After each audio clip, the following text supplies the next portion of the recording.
बल्कि बर्बाद करने के लिए, बदनाम करने के लिए, लूटने के लिए, हुकूमत करने के लिए, यहाँ का चलन, यहाँ का दस्तूर, यहाँ के कानून, यहाँ के कायदे, यहाँ के दस्तूर को बदलने के लिए इस मुल्क में आए थे। या तो मेरी सांस रुकेगी या तो कलम पर सच लिखेगी। जब मीठी बातें दरबारों के दर से वापिस आई है, फूकी जी के सांसदों के दर से वापिस आई है। अरे जब चौपट पट्टी से जरूरी राजमहल की कोड़ी है, मजबूरी में नन्ही बेटी कूड़ेदान में छोड़ी है।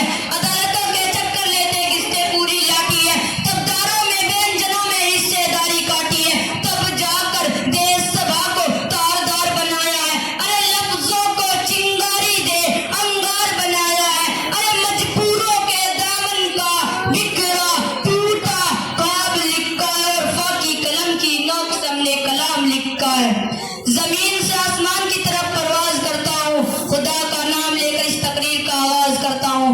ना अंदाजे गुफ्तगू है न दर्जे तकल्लुफ, ना अंदाजे गुफ्तगू है न दर्जे तकल्लुफ। मेरा किताब सुनने वालों अस्सलाम वालेकुम।